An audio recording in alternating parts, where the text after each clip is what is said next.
Le Grand Dialogue. Le Grand Dialogue, l'émission de débat du studio Tamani sur votre radio.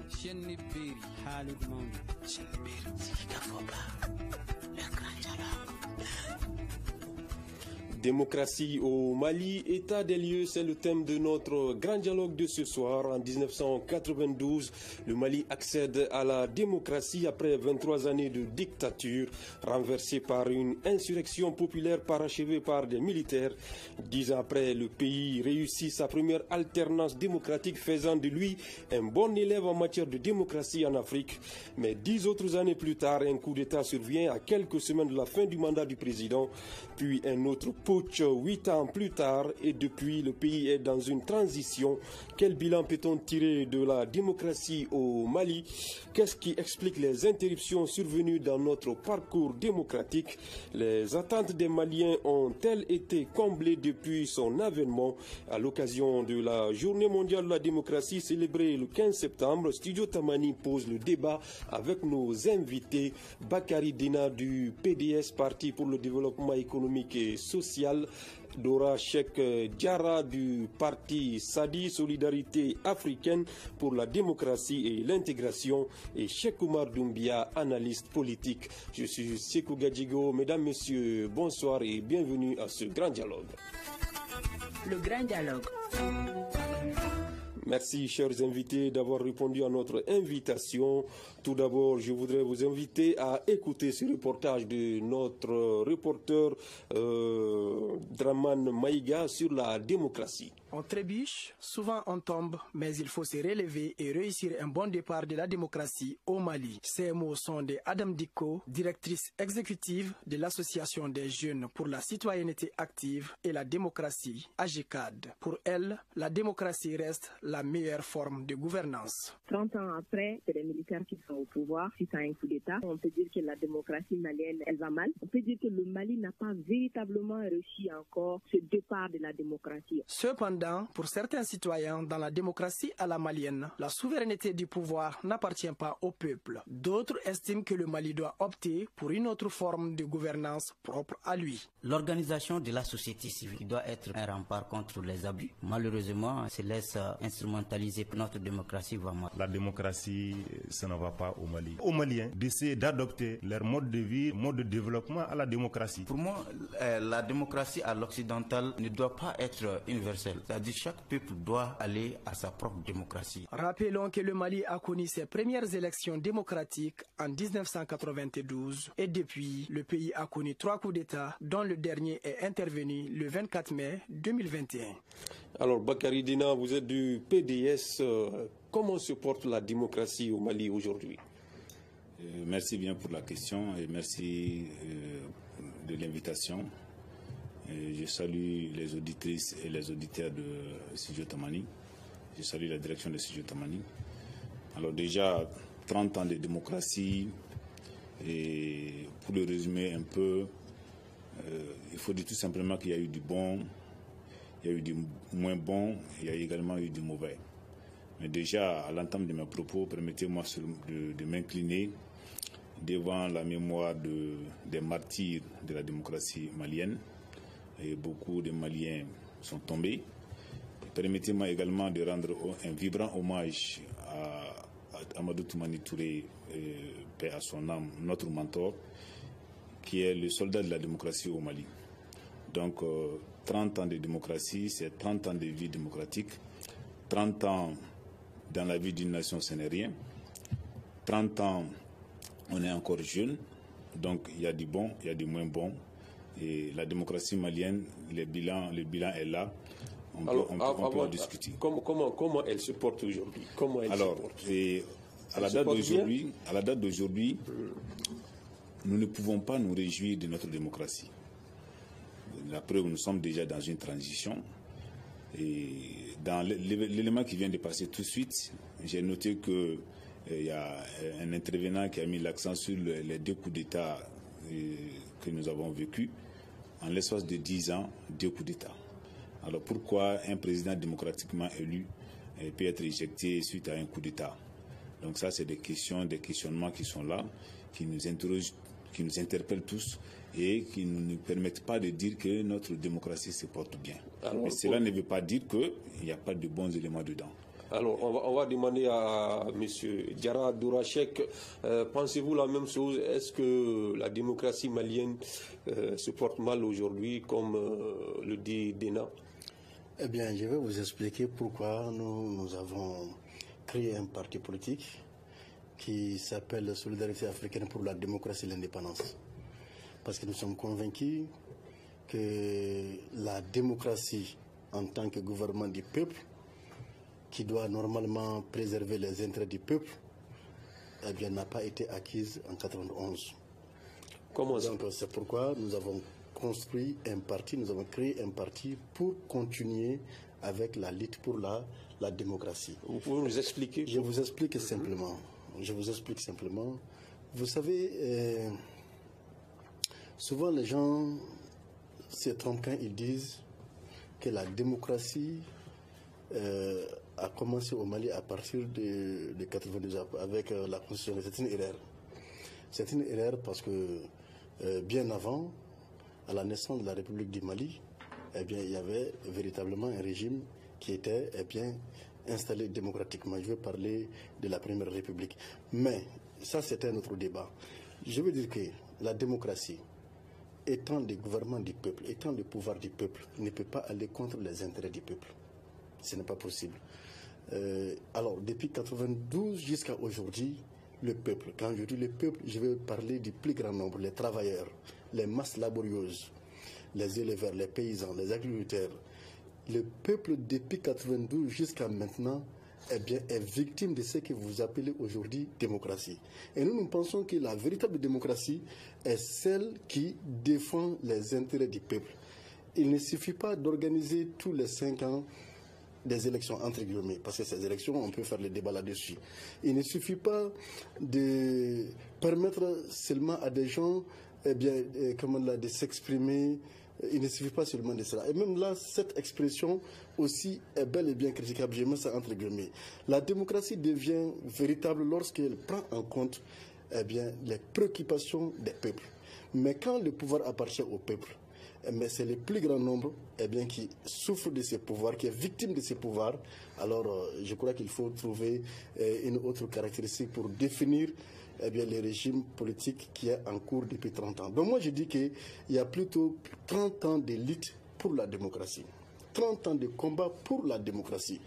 Je ne suis pas un perfectionniste, je ne suis pas en train de dire que il faut que toutes les conditions soient réunies, mais je veux dire que vraiment, ce que nous avons aujourd'hui est très loin d'une démocratie. D'accord. Voilà. Donc pour vous, l'objectif n'est toujours pas atteint. Absolument 30 années après. Absolument. Lui, il estime que nous ne sommes toujours pas en démocratie. Qu'est-ce que vous en dites, Cheikh Omar? Déjà, je pense que nous sommes en démocratie et que nous avons été en démocratie depuis fort longtemps. Alors, qu'est-ce qui se passe? Depuis fort longtemps, c'est-à-dire? Depuis bien avant, parce que la nation malienne a existé avant l'État du Mali. Donc, il faut déjà réfléchir sur ce axe historique et comprendre que déjà depuis 1235, nos aïeux avaient mis en place une façon démocratique de gérer les affaires de la cité, en mettant en place un système de représentativité et en s'assurant que l'organisation sociale puisse tenir compte de l'ensemble des préoccupations clés de la société. Donc, il n'y a aucun doute, et cela se parfait même avec l'existence de la charte qui sert, d'où si l'on veut, de constitution à l'époque. Et ensuite, nous allons venir même dans la naissance de la République du Mali à partir de 1960. Je serais d'accord quelque part lorsqu'il dit qu'il y a eu erreur, mais pas au même endroit. Aujourd'hui, beaucoup de gens pensent que la démocratie de la République du Mali a débuté en 92. Là, il y a erreur, parce qu'avant 92, nous avons vu des élections, nous avons vu la démocratie, mais seulement elle n'était pas multipartite, parce que c'est la différence qui fait. Donc, la naissance de la démocratie multipartite en 1992 va nous amener vers quoi? 3 choses qu'il faut étudier pour comprendre est-ce que notre démocratie va bien ou pas. Premier élément, c'est le peuple, réellement, ses aspirations, ses besoins, sa vocation et même ses espoirs et ses attentes aussi.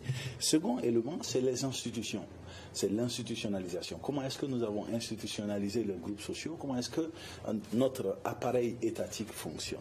Et le dernier point, c'est le politique en tant qu'homme. Le groupement politique y inclus. Donc, au niveau du peuple, réellement, dès le départ, il y a eu une mauvaise compréhension de la chose démocratique. Vous pouvez le savoir dans la traduction que les gens font, où il y a une nuance même en bambara. Si vous me le permettez, je claircis rapidement. Les gens disent que démocratie, c'est Bedjefanga, que ça veut dire que le pouvoir appartient à tout le monde.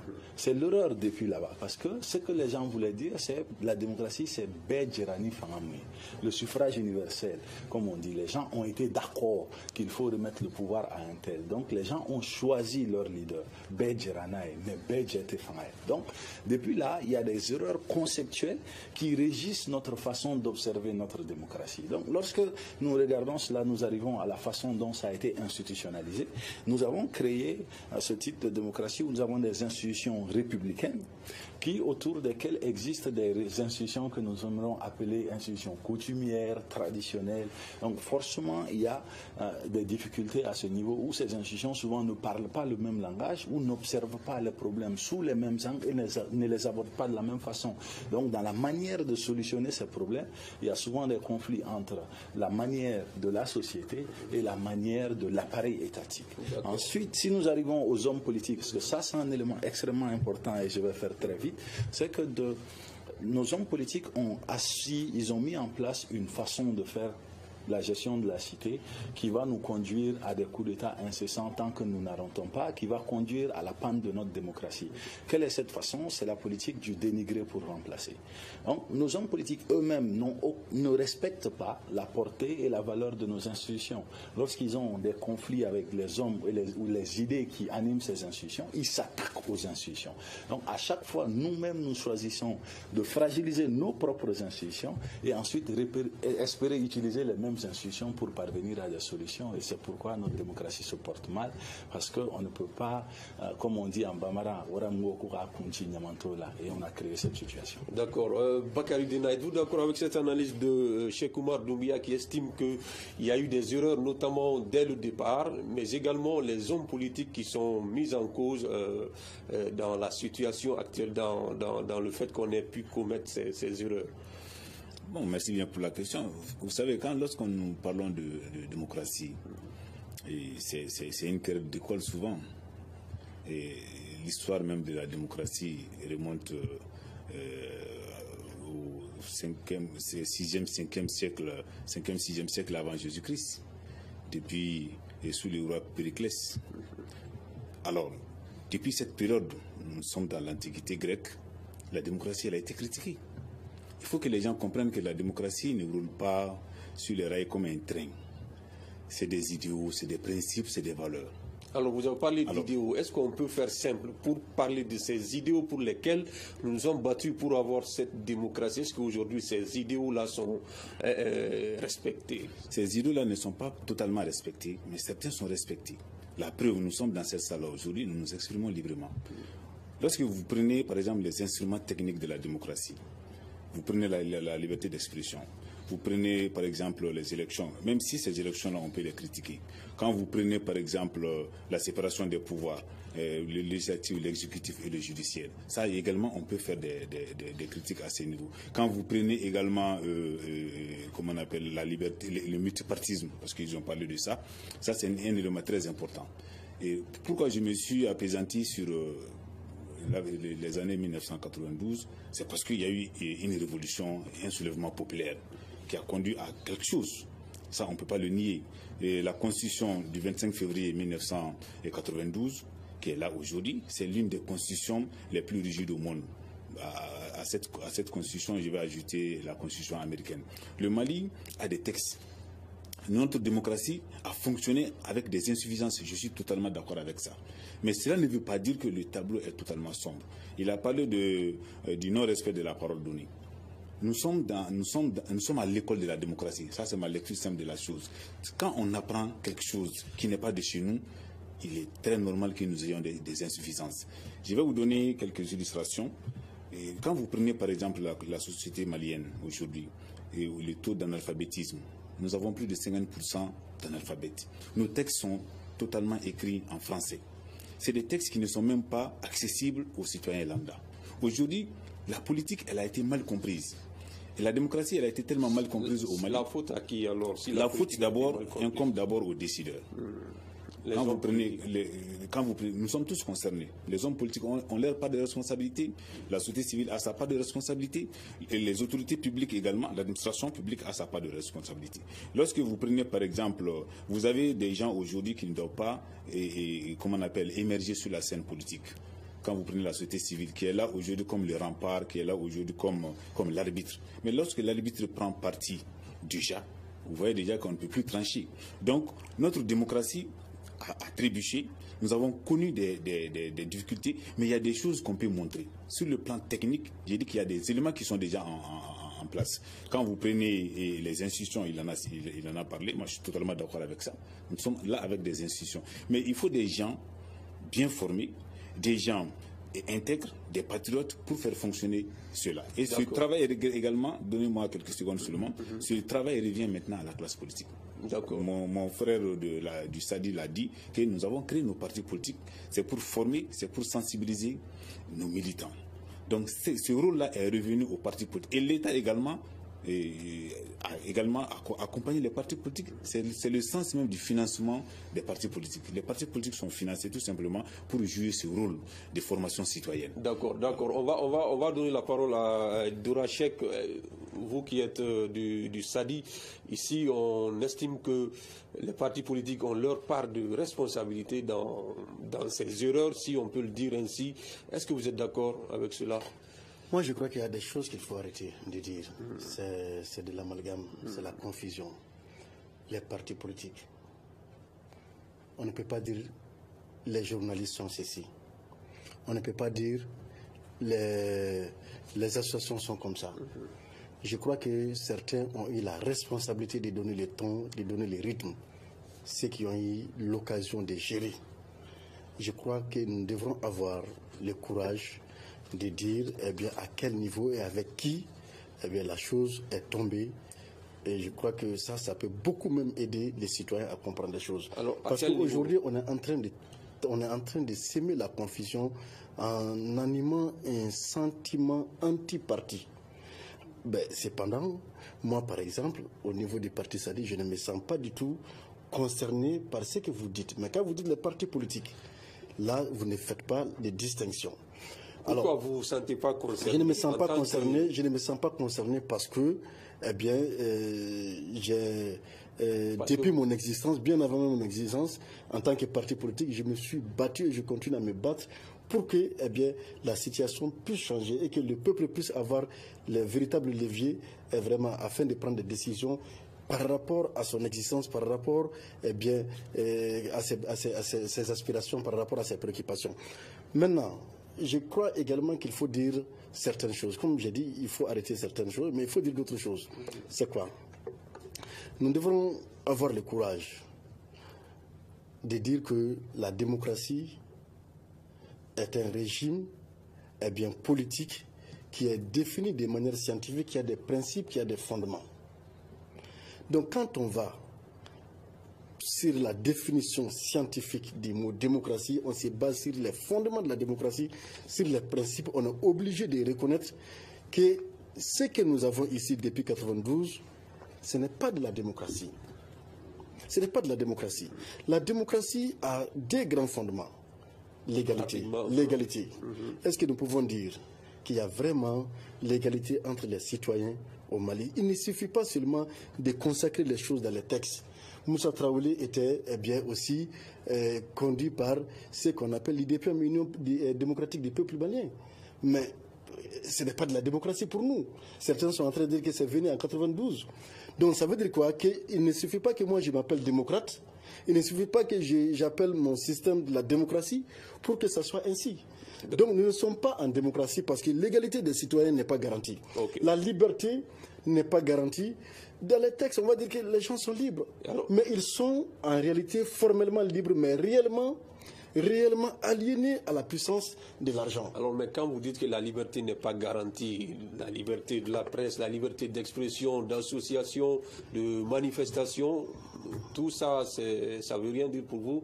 Non, mais c'est ce que je suis en train de vous dire. Je vous dis que formellement, oui, c'est garanti. Mais réellement, ce n'est pas le cas. La liberté de presse, oui. On va dire que dans les textes, les gens sont libres de s'exprimer. C'est ce qu'on va dire. Mais en réalité, pour pouvoir s'exprimer au Mali librement, il faut donc quoi? Il faut avoir les moyens. Il faut avoir les moyens de les faire. Et ces moyens-là sont beaucoup plus financiers. Et donc c'est ce qui fait subordonner les droits à la liberté à la puissance de l'argent. Et regardez bien au Mali, je donne un exemple. Tous les Maliens sont égaux. Mais moi, pour que je puisse me présenter pour être candidat à l'élection présidentielle, qu'est-ce que je dois faire? Je dois payer un montant très important. Donc ça disqualifie combien? Beaucoup. Alors, on pouvait avoir d'autres critères, des critères qui sont plutôt fondés sur des valeurs politiques, des valeurs intellectuelles, des valeurs sociales. D'accord. Vraiment je vous donne la parole tout de suite. Cheikh Oumar, est-ce qu'aujourd'hui, on peut dire que pendant ces 30 années de parcours démocratique, que les acquis ne sont pas aussi importants? Si, il y a d'importants acquis. C'est pourquoi, dans l'analyse, j'ai cité les partis politiques, ce qui semble attirer l'attention de mes collaborateurs, et ce que je salue d'ailleurs, ce qui est très important. Parce qu'en réalité, ce sont eux-mêmes qui renient les droits dont ils ont bénéficié. Parce que sans démocratie, le SADI n'aurait jamais existé. Sans démocratie, le PDS n'aurait jamais existé. Notre ami du PDS s'est félicité en disant que Amadou Toumani Touré, qui est un de leurs, était le soldat de la démocratie. Donc forcément, nous avons des acquis et il faut à un moment donné apprendre. Et ça, c'est une partie importante dans cette démarche, c'est apprendre réellement à avoir de la gratitude pour ce qui a été accompli. Maintenant, oui, il y a des insuffisances. Ces insuffisances, il faut les identifier et les corriger. Et dans ce parcours d'identification, qu'est-ce que nous voyons comme insuffisance? Premier lieu. Un point, par exemple, le point de l'égalité. Les textes l'ont dit et l'exigent, mais les textes ne s'appliquent pas tous seuls. Donc l'application des textes est confiée à ceux qu'on appelle les représentants du peuple. Ces représentants du peuple, encore une fois, sont très souvent issus des formations politiques. Et c'est ce cas, en 92, certes, la révolution populaire qu'il y a eu, les personnes qui ont été acteurs de 92, c'est eux qui sont à la base de la majeure partie des partis politiques qui existent aujourd'hui, y compris les deux fondateurs des deux côtés en face de moi. Et c'est exactement cela. Ils ont parvenu à faire ça, mais notre démocratie était supposée évoluer. Son évolution a été par contre prise en otage, à mon avis et de mon analyse, par ces mêmes hommes politiques qui, au lieu de permettre réellement à ce que fleurisse par exemple une société civile libre et orientée, ont choisi des personnes avec qui ils parlent le même langage, créer un système de solidarité mécanique et dire réellement que bon, voici des associations qui nous accompagnent ou que nous accompagnons. Donc les associations soutiennent leurs avis et aussi financent ces associations. D'accord, on va faire réagir les deux hommes politiques par rapport à ça, la prise en otage de la démocratie. Il paraît que vous avez pris en otage la démocratie. J'ajoute un dernier point de précision. En 2012, lorsque le coup d'État s'est produit, le premier homme politique que nous avons vu derrière l'armée comme soutien majeur était le président du SADI à l'époque. Et réellement un homme politique dont le parti se dit vouloir la démocratie et qui porte un coup d'État comme chapeau, ça choque évidemment D'accord, juste si vous voulez réagir par rapport à ça. J'ai dit que d'abord, je ne me fatiguerai pas de le dire, c'est de l'amalgame, c'est de la confusion quand on dit les partis politiques. Ceux qui ont géré ces pays-là ont un nom. Il a bien précisé les hommes politiques. Les hommes politiques, c'est de la confusion. C'est de la confusion. Ceux qui ont eu la responsabilité de gérer ces pays-là, qui doivent rendre compte aujourd'hui au peuple, sont bel et bien connus. Ils ont des partis qui sont bien connus. Ces hommes-là sont connus. Donc, je crois qu'on n'aide pas le peuple. Je crois qu'on n'aide pas le peuple en continuant à s'aimer la confusion. Maintenant, vous n'avez aucune responsabilité. Non, mais je vous en prie. Je veux dire tout simplement que en 91, le peuple malien n'est pas sorti dans les rues pour qu'il puisse avoir un parti qui s'appelle Adema, un parti qui s'appelle Sadi. Le peuple n'est pas sorti pour ça. Le peuple est sorti avec des revendications. Et qu'est-ce qu'on fait de ces revendications-là? C'est ça la question. Et tant que le système ne prend pas en compte ces revendications, on ne peut pas dire qu'on est en démocratie. On a beau fixer une architecture, on a beau amener des institutions, mais tant que ces institutions ne prennent pas en compte les préoccupations véritables du peuple, nous ne sommes pas en démocratie. Okay. La preuve est que maintenant, voyez-vous, je vais vous dire quelque chose. Rapidement. Les coups d'État, les coups d'État dont il a fait allusion. Mais c'est-à-dire que c'est le manque de démocratie qui amène les coups d'État. C'est le manque de démocratie. Et un homme politique, un révolutionnaire peut soutenir un coup d'État pour la démocratie, pour le salut du peuple. On peut le faire. Et c'est justement le problème. Quand on commençait le débat, j'ai beaucoup apprécié ce que quelqu'un disait dans les reportages là. Il faudrait qu'on arrête de faire du suivisme. Ceux qui disent que les coups d'État doivent être arrêtés, chez eux, là, le peuple a le droit de sanctionner. Quand un régime ne travaille pas pour satisfaire, ne prend pas en compte les préoccupations, le peuple a le droit de sanctionner ce régime-là parce que les élections sont des occasions qui permettent l'alternance. Mais quand les élections ne permettent pas l'alternance ou l'alternative au peuple, c'est ce qui amène des partis qui sont coulés aux préoccupations du peuple comme les nôtres de défendre des coups d'État contre des dictatures. D'accord. Je vais terminer pour dire que pour nous sommes dans la dictature de l'argent. Et c'est pourquoi nous avons soutenu en 2012 un coup d'État avec l'espoir que ça va amener la démocratie. Quand vous dites nous, c'est qui? Je vais parler du parti Sadi. D'accord, ok. Bakary Dena, quand il dit que le peuple, c'est parce que le peuple n'a pas les moyens de s'exprimer librement, de changer les choses, qu'il faut en arriver au coup d'État. Êtes-vous d'accord avec lui? Est-ce qu'ici, nous n'avons pas les moyens de s'exprimer, de faire changer les choses? Merci pour la question. Je voudrais dire à mon frère et à mon camarade du SADI que la démocratie existe au Mali. Et notre co-débatteur, M. Gérard, il a dit clairement qu'il a été étonné de voir un parti politique soutenir un coup d'État. C'est pour ça que j'ai dit, et je le répète, que la démocratie repose essentiellement sur des principes, des valeurs et des idéaux. Tant qu'on n'est pas dans cette dynamique, on fait autre chose. Lorsqu'un parti politique a pour vocation de conquérir le pouvoir et de l'exercer.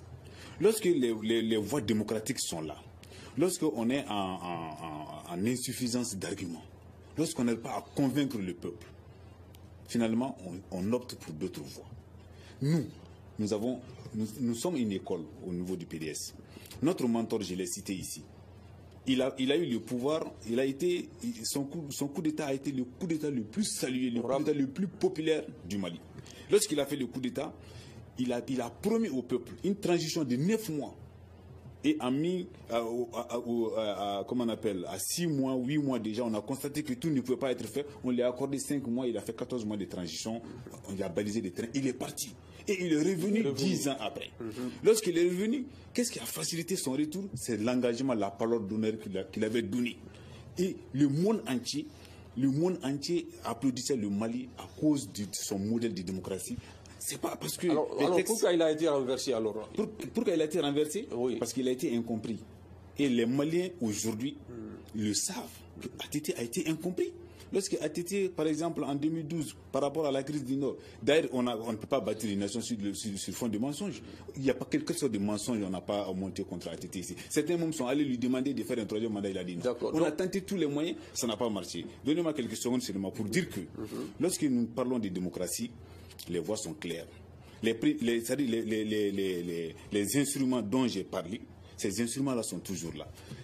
Élection, on va au vote, on va au suffrage, c'est le peuple qui tranche. Maintenant, il y a une manière d'encadrer, il y a une manière de former le peuple. Il faut avancer des arguments. Maintenant, il fait la confusion entre démocratie dans son fonctionnement classique, et la gouvernance. Ça, c'est des problèmes. La gouvernance, il parle de problèmes de gouvernance. Lorsque vous donnez le pouvoir à X personnes, il vient au pouvoir, il a pris un engagement, il a un projet de société qu'il ne respecte pas lui-même. Mais il faut le sanctionner par les urnes, mais pas à partir d'un coup d'État. Je ne suis pas d'accord qu'un parti politique se glorifie d'un coup d'État. D'accord. Rien ne justifie un coup d'État dans une démocratie. Êtes-vous d'accord, Cheikh Oumar? Mais bien sûr, et totalement. Et quelque chose qui...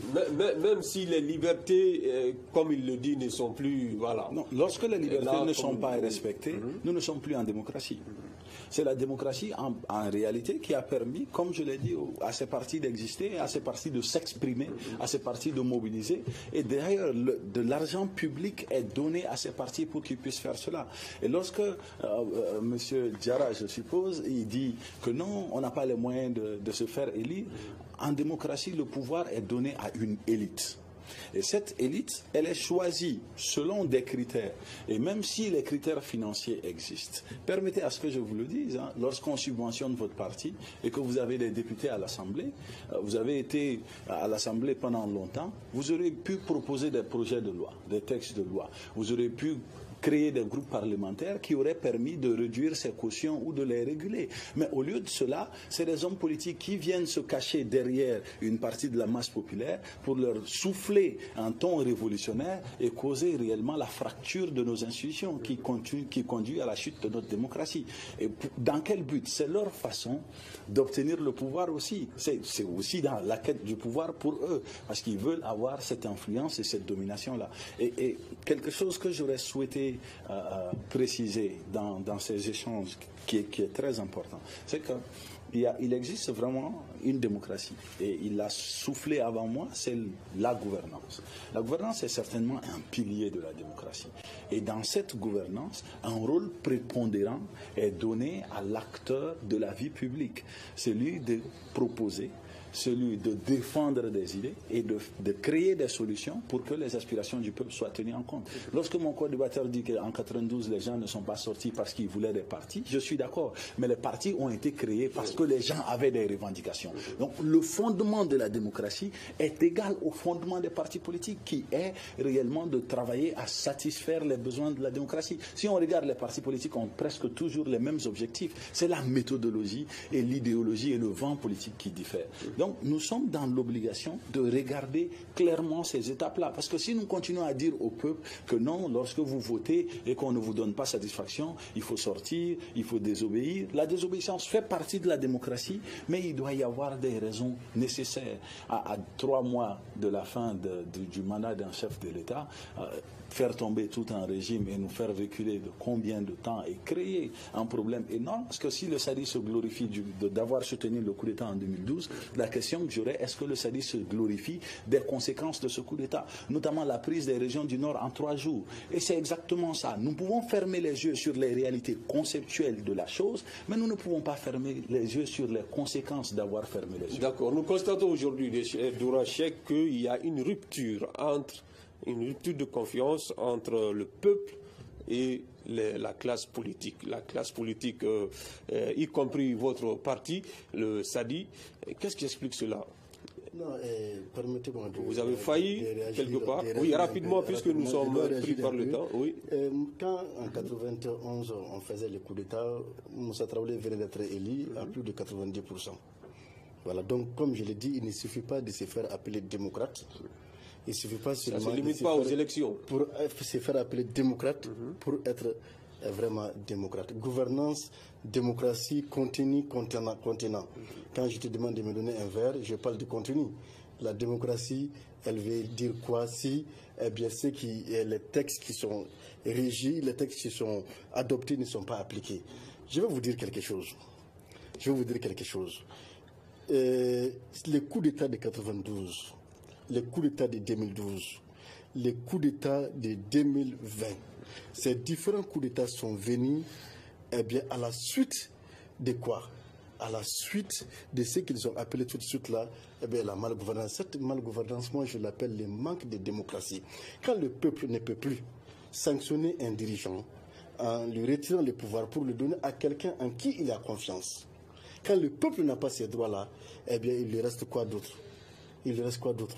Eh bien, le droit de se battre pour, eh bien, et donc une véritable démocratie. Comme je vous ai dit, les médias, avant 91, Moussa Traoré, il y avait des médias qui avaient commencé à exister. Donc, nous connaissons l'histoire.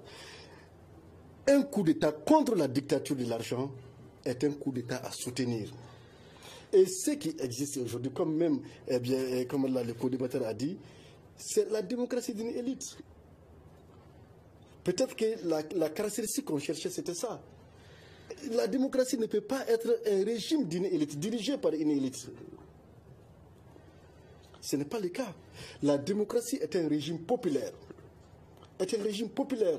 Eh bien, sa popularité s'explique par le fait que le régime, eh bien, tient compte des préoccupations du peuple. Je vous ai dit que quand on prend même la définition classique du mot, eh bien, les fondements sont biaisés depuis le débat. D'accord. Donc, manque de confiance, moi, je ne sens pas ça à mon niveau, honnêtement, parce que tous les jours, j'enregistre des adhésions, les gens viennent pour payer, eh bien, leur carte d'adhésion, les gens payent des cotisations. Et quand je vais aux élections, ce n'est pas, eh bien, en distribuant de l'argent, j'ai la confiance, eh bien, de beaucoup de Maliens. Mais je sais qu'aujourd'hui, il y a un travail. Quand je dis aujourd'hui, c'est pas comme ça toujours. Il y a un travail qui est en train de se faire par ceux-là qui, en réalité, eh bien, sont un serpent à trois têtes. C'est-à-dire politique, économique et militaire. Sur le plan politique, ils sont en train de perdre le terrain. Et c'est eux-mêmes qui contribuent, eh bien, à s'aimer la confusion en faisant croire aux gens que la solution, ce n'est plus les partis politiques. C'est maintenant les jeunes, c'est maintenant les femmes, c'est maintenant les militaires. C'est ça. Et malheureusement pour eux, ça ne passera pas. On va laisser Bakary Dena. Bakary Dena, lui n'est pas d'accord avec la rupture de confiance entre le peuple et la classe politique. On a vu ici le M5. En tout cas, pour que ça puisse réussir, il a fallu la présence des leaders religieux. Est-ce qu'aujourd'hui, on ne voit pas que les politiques sont en train de perdre le terrain devant d'autres couches comme les religieux? Merci pour la question. C'est pour vous dire tout simplement que je pense qu'à l'entame de mon propos, j'avais dit que notre démocratie, et parce que finalement les débats ne nous permettent pas d'aller dans le vrai sens du thème que vous nous avez proposé, c'était de faire le bilan, de dire ce qui a marché, ce qui n'a pas marché, pour nous projeter un peu vers l'avant. Parce que nous sommes là pour ça, c'est pour faire des propositions, mais ce n'est pas pour rester toujours dans les rétroviseurs. Vous voyez un peu. Donc, moi, je suis d'accord qu'il y ait des critiques objectives. Là où la classe politique a failli, il faut qu'on le dise. La classe politique s'est retrouvée affaiblie. Je l'ai dit, nous sommes en face d'une population qui a beaucoup de lacunes, qui a beaucoup d'insuffisances. On a des problèmes à tous les niveaux. Maintenant, tout n'est pas rose, mais tout n'est pas mauvais en soi. C'est ce que je veux dire. Dans notre système, les partis politiques ont longtemps existé. Mais aujourd'hui, au Mali, la problématique se pose. Nous avons plus de 200 partis politiques. C'est le système démocratique pour lequel nous avons opté qui nous impose cela aujourd'hui. Donc, lorsque nous sommes 200 à compétir, nous avons un message à transmettre. Vous avez parlé du M5. Il n'y avait pas que les partis politiques, il y avait tout le monde dedans, parce que c'est des Maliens. À un moment donné, nous avons les mêmes revendications, on a les mêmes réalités. Maintenant, pour faire porter toujours la responsabilité de tout l'échec à la seule classe politique, moi je pense que alors c'est trop dire. Les partis politiques ont failli à un moment donné, je suis d'accord avec ça, mais ils continuent d'exister parce qu'ils ont une mission qu'ils doivent accomplir. D'accord. Alors, oui. Qu'est-ce que vous proposez maintenant pour qu'on ne revive plus ce qu'on a vu, pour qu'on ne commette plus ces mêmes erreurs? Alors, pour qu'on ne commette plus les mêmes erreurs, il faut que les leaders politiques, les acteurs politiques tiennent un langage franc. Et la parole donnée, elle est sacrée. Les engagements doivent être respectés. Lorsque vous battez campagne, vous partez à la rencontre de la population, vous promettez monts et merveilles à votre électorat. Dès que vous êtes élu, vous disparaissez. Ou bien dès que vous êtes élu, parce que les gens d'ailleurs ne sont même pas élus souvent sur la base d'un projet de société, on vient seulement, on distribue ça et là, ça c'est fait, on est d'accord avec ça. Mais tout n'est pas que ça. Il faut qu'on arrive à former nos militants. Il faut qu'on arrive à inculquer et des modèles citoyens dans l'esprit des jeunes gens. Vous voyez un peu. Et qu'il s'agisse des établissements, qu'il s'agisse même des classes politiques, il faut qu'on encourage cela. Et la classe politique doit se remettre en cause dans son entièreté. Il ne s'agit pas d'indexer X parti. Nous sommes tous des acteurs, il faut qu'on se montre de plus en plus sérieux. Et lorsqu'on est sérieux dans ce que nous faisons, à un moment donné, les gens vont vous croire. On a parlé de notre mentor, permettez-moi de revenir un peu sur ça. Les gens ont menti sur lui ici en 2012. Mais après, vous avez vu comment il est revenu du Sénégal héroïquement. Alors, donc c'est pour vous dire que nous n'avons pas assez de temps pour revenir. Voilà, c'est pour vous dire, moi je donne de l'importance seulement à la parole donnée, aux engagements que nous prenons au moment de nos campagnes électorales. Si nous promettons à la population, il faut qu'on honore nos engagements. Respecter sa parole donnée pour éviter de tomber dans les mêmes travers. Doumbia, aujourd'hui, est-ce que vous pouvez nous parler un peu des défis de la démocratie malienne et comment faire pour éviter les erreurs du passé? En première des choses, je pense qu'elle est en train de s'auto-soigner.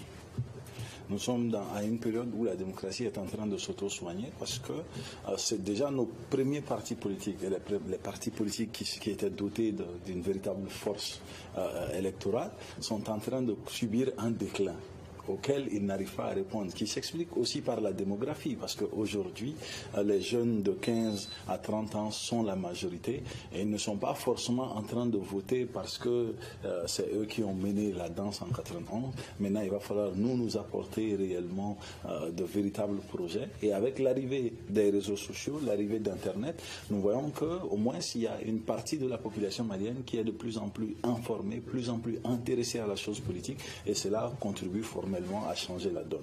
Et c'est de là, en fait, que je parlais. Parce que souvent, l'évolution de la démocratie malienne a souvent été écourtée par la rue. La rue, en voulant précipiter ou en voulant enclencher de façon manuelle cette évolution, elle l'a stoppée.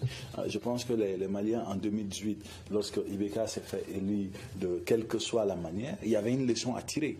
Et par la rue, nous avons empêché le peuple de tirer entièrement les leçons de cette élection parce que nous avons écourté le mandat et nous n'avons pas vu réellement tout ce que ça allait donner. Et lorsque les politiques ne pouvaient venir et dire réellement au peuple, écoutez, voici ce qui se passe, vous n'aimez pas ça, les prochaines élections, vous devez sanctionner ce comportement-là. Et voici quels sont les recours que vous avez. Donc, réellement, les gens apprennent à subir, en subissant, nous gagnons de l'expérience. Et ce que nous pouvons faire aujourd'hui, c'est aussi d'éviter de politiser notre administration. C'est vrai que l'exécutif est souvent issu de la classe politique, mais l'administration publique doit pouvoir fonctionner de façon mécanique et grâce à de la technicité, grâce au savoir-faire. Et cela est extrêmement important. Et nous sommes en train de court-circuiter ça parce qu'il faut nommer un tel parce qu'il est de tel parti, donc il faut combler les postes avec les éléments qui militent. Le militantisme a pris le dessus sur le mérite et il faut corriger cet aspect-là. Et ça incombe aux partis politiques de se recadrer eux-mêmes. Quant au peuple, aujourd'hui, qu'est-ce qui lui arrive? Il est arrivé à un moment où le peuple même se dit où est-ce qu'on va? Et ça, les gens trouvent que c'est vraiment mal. Mais moi, je trouve que c'est une opportunité. Parce que lorsque le peuple s'arrête et commence à se questionner lui-même, ses interactions avec la classe politique commencent à changer.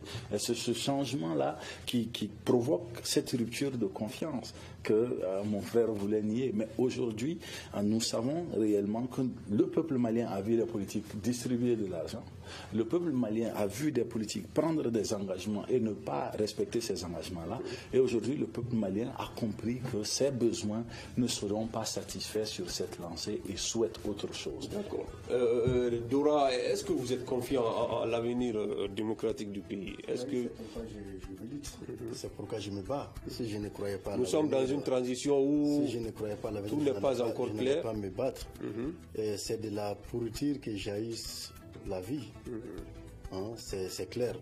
Donc pour moi, comme on le dit, il est inutile de purifier l'eau de la rivière tant que le foyer de contamination se trouve à la source. Aujourd'hui, il faut donc une véritable démocratie au Mali.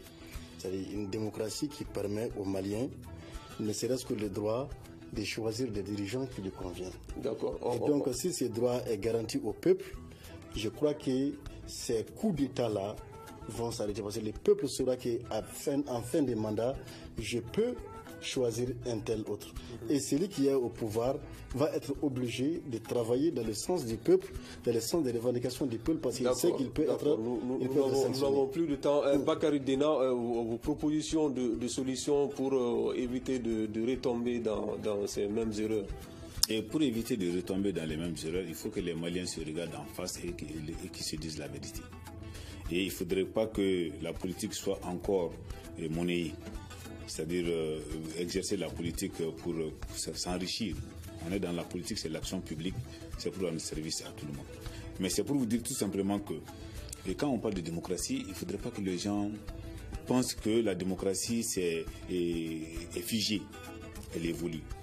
Donc elle évolue, c'est un processus. Et nous sommes dans un processus. Moi, je suis totalement confiant. Je sais qu'après ce soubresaut-là, et nous allons nous ressaisir et nous allons prendre le bon chemin. Nous allons mettre en place une démocratie et calquée sur les valeurs maliennes. D'accord, une démocratie calquée sur les valeurs maliennes, c'est sur ce que prend fin ce grand dialogue de ce soir qui parlait de démocratie, état des lieux. 30 années après, nous recevions pour en débattre Cheikh Oumar Doumbia, analyste politique, Bakary Dena du Parti pour le développement économique et social PDS et Dora Cheikh Diarra du Parti Sadi, Solidarité africaine pour la démocratie et l'intégration et l'indépendance. J'ai eu le plaisir de présenter ce débat qui a été mis en onde par Mamadou Ouattara, à la régie vidéo Gagny Kanté.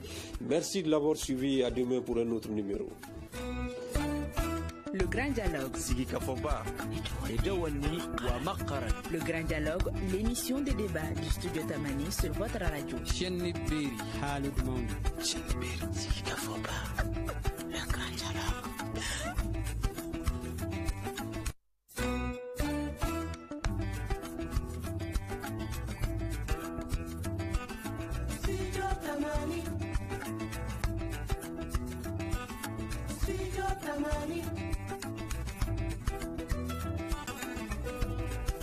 Studio Tamani, merci d'avoir suivi nos programmes de ce jour. Nous vous donnons rendez-vous demain sur les antennes de nos radios partenaires. Studio Tamani, Auniche, Anya Bila Selula Melila, Aukam Ben, Sini, ni Radio Sokile nous s'en fait. Studio Tamani, Yawan Kharadjen Yusjin Salananav, Nukfi Wenasi Harashaka, Fadrajo Tanti Tamal Halina Gard Nasnata. Studio Tamani. Min joti on heɗade heeƴoji amen le ñalawma ko o en keɓidiran janggo dow radioji joɗɗidirɗi e amen ɗi.